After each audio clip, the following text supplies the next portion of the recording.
እንደዚህ ሰርታ የስራን ፍሬ እንደዚህ ስታይ ደስ ይላል። ኧረ እኔ እንደውም ቆይ ቀርጻለሁ እያልኩኝ እዚህ ተቀብቶ እዛ ይሄዳል። ከዛ ቆይ እስኪ እዛ ደግሞ እያነሳዋለሁልና ከዛ ቆይ ዛሬ ቆይ ነገ እያልኩኝ እንደዛው ሰዎቹ ቤት ሄደን እሺ ቾምቤ መግባት ፈልገህ ነው? እሺ መግባት ፈልገህ ነው? አየው ገብተሃል። በቃ ኤምዲኤፍ ቆጥሮ ነው የሚሰጠኝ። ውሸቱን ነው ቆጥሮ አንድ ሁለት ብሎ ቆጥሮ ነው የሚሰጠኝ ኤምዲኤፍ። ይሄ ስም ማጥፋት ነው። ይሄ ነገር እኔ አልቀበልም። በስርዓት ነው የምሰጠኝ።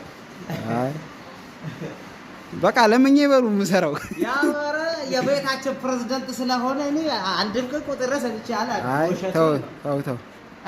ተው አትሰክስ። ያረሳክስ አይደለም የምሬን ነው። አትሰክስ። አዎ ፕሬዝዳንታችን ነው። ያ ምንም ማድረግ አይቻልም።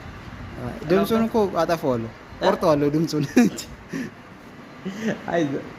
አይዞሽ ገለቴ ያለ ለታሪክ ትቀመጥ። ለታሪክ ጥሩ ነው።